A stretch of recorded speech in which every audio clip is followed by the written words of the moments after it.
This video is for the Biotics only intermediate procedures. So in this section we're going to talk about some of the additional intermediate procedure information that is exclusive only to Biotics research.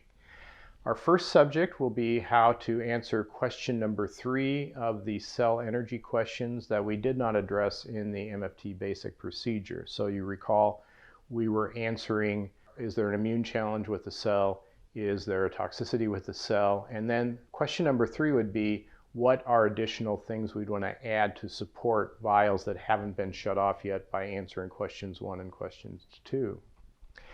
So after we finish with that, we're going to talk about covering the Biotics methylation procedure. Methylation is a big issue now, and everybody wants to make sure they're methylating properly. And finally, we're going to cover the subject of the Biotics cytokine products. So let's get started. Okay, so in the Biotics basic procedure, when we get to the cell questions, question number 1, is there an immune challenge? We answer that. Is there a toxicity? We answer that. And then the next question is, what specific nutrition or herb is required?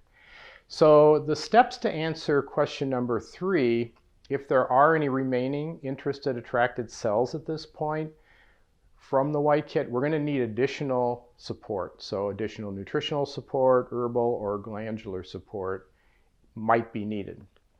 So the question is, well, where do I get that information? So the information will be found using the morphogenic protein question number 3 protocols, and those will be found for you in the MFT Online Academy Intermediate Procedure reference material that you received when you registered for this course. So you'll find additional suggestions for possible biotic supplements for each of the cell energies in the white kit, and once identified, you will have the patient hold those and then draw away the vials that were tested and make sure you've got them shut off. So you're going to have to search for those because they're going to be things that are going to be rather rare.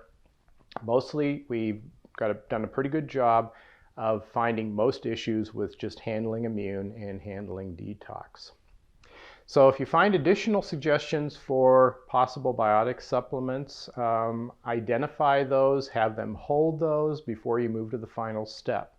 So just for example, if the client's holding the energy of, say, kidney cells, you can look at this reference material and you'll see a list of possible solutions from Biotics research that have not yet been tested. And so that's how you would be doing that.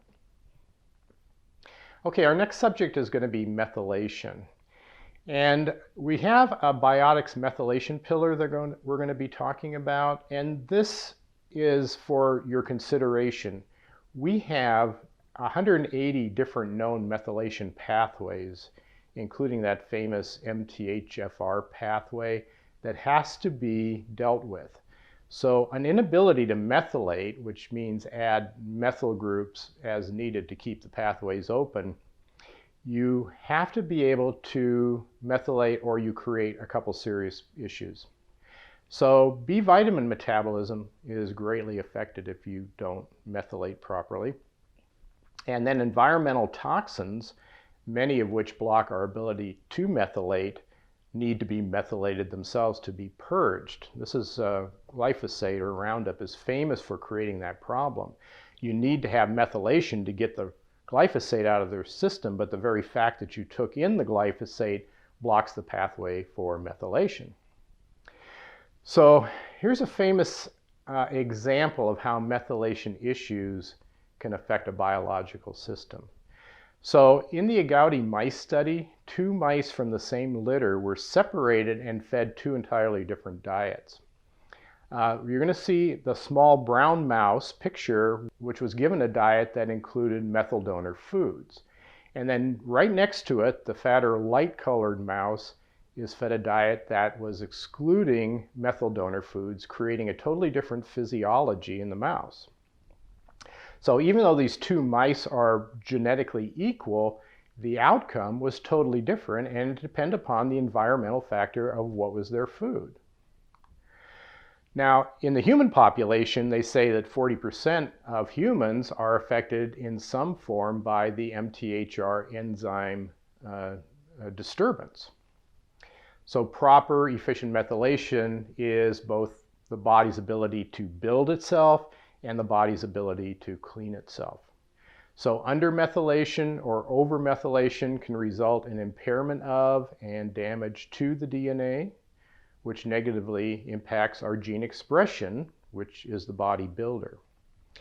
Plus, it allows toxins to build up and inflammation to run rampant, and that is the body's cleaner. Now take a look at those two mice, and you can see how methylation has had a profound effect on just the way they look. So if it's happening to humans, it's going to affect the way you look as well.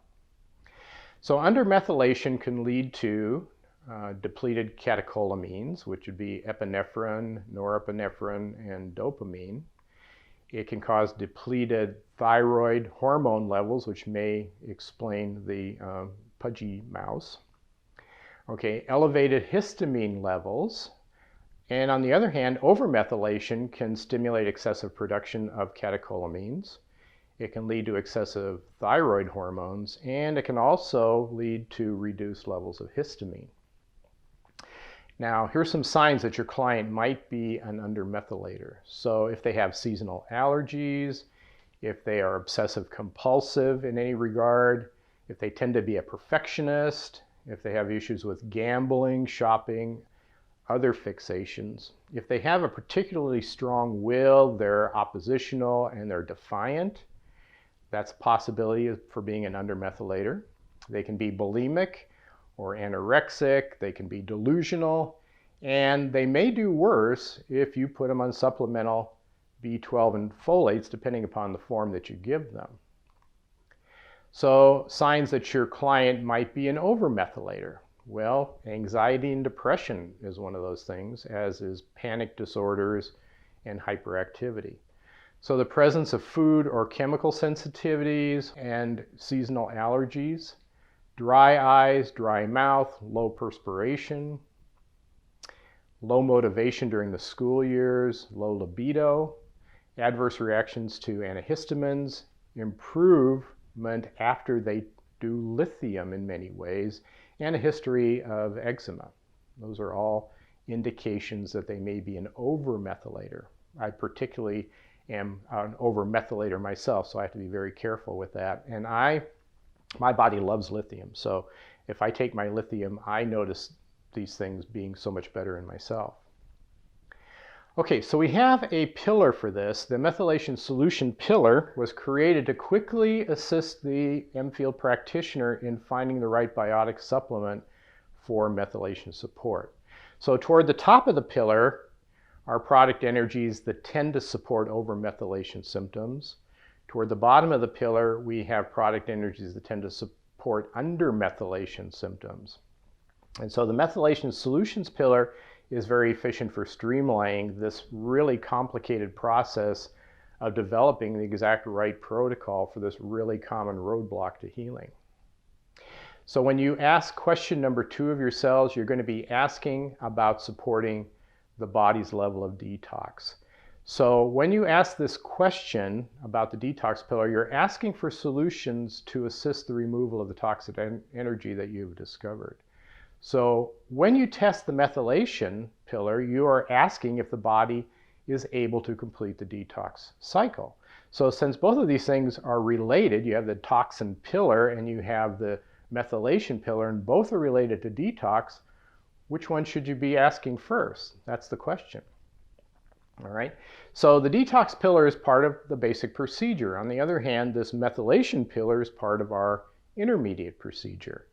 So it's really appropriate to test often the methylation pillar first before you test the detox pillar, because then you'll know, are you going to have an ability to methylate if you detox? When you have taken the intermediate class, I now suggest that when you ask question number 2 about the detox solutions, you have both pillars there and test both pillars. Which one you test first doesn't matter, but often one will test better than the other. Doing it methylation first is better than doing detox first, or doing detox first is better than doing methylation first. Okay, so here are some of the things that are included in here. We have B12 folic acid, and it provides vitamin C, superoxide dismutase, and catalase to the body.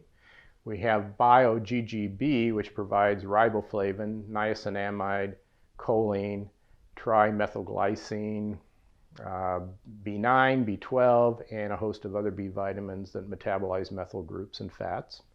Taurine, which is an amino acid that acts as an antagonist to GABA in methylation.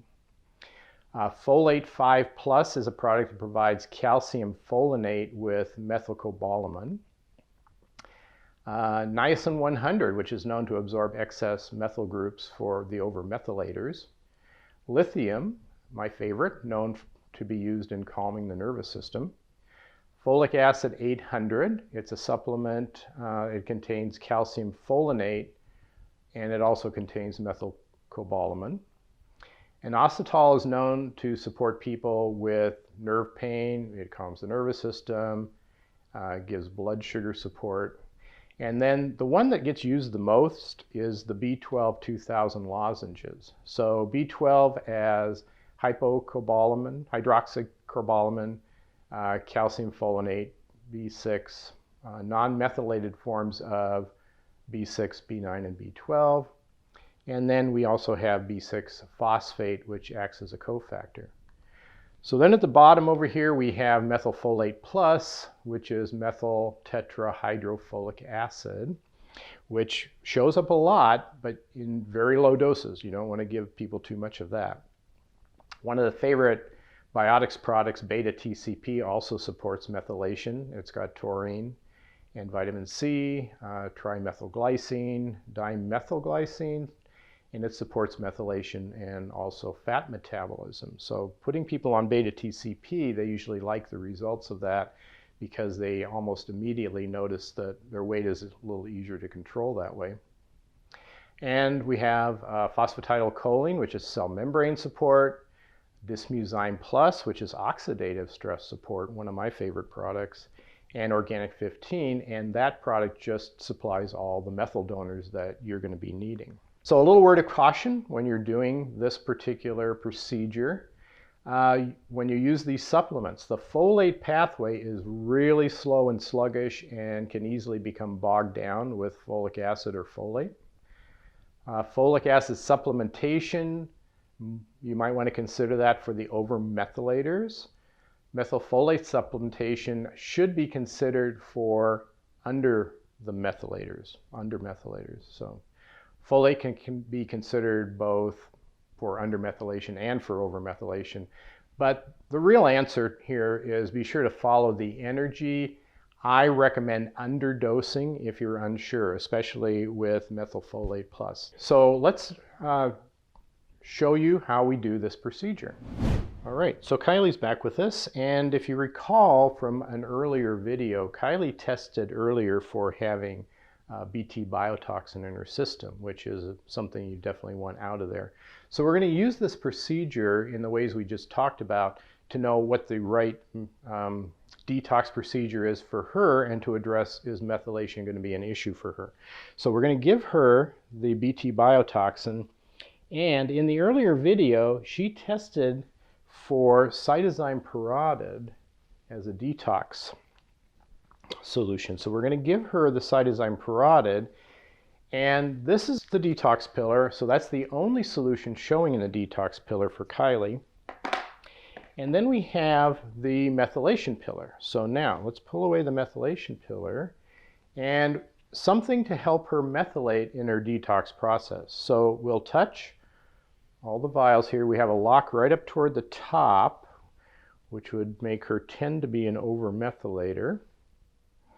And the answer for her is taurine. Taurine is the answer, so we'll pull that away. And her body gets pretty upset if I pull that away, so we're going to let her have that. And now we'll go ahead and see if the Bt biotoxin does go away, and it does. So here's a pretty classic example of how you would handle a detox. So once you get to the intermediate section, you can jump forward and say, how are we going to make sure that the detox that we created in the basic procedure is going to be successful? And so this is what this worked out very well for Kylie's protocol, getting this exactly right. Okay, next we're going to talk about the cytozymes, which we consider in MFT to be the cellular blueprint. So let's talk about that concept of building cells. The main premise of MFT is that health begins at the cell level. We believe that by gathering information using the M field, we can uncover nutritional needs for what I call the cellular construction project, and it's constantly ongoing. Remember, every day you're going to need to replace about 70 billion cells because they leave the stage every day. The ones that leave the fastest are going to be the lining of the gut and the skin. In other words, that's the epithelial tissue that moves in and out very quickly. Of course, the one that moves the slowest, we talked about in the basic procedure, is going to be the nervous system cell. But let's talk about building the next healthy cell. We need the raw materials that all cells need, so the good nutritional factors, things your body needs it doesn't have.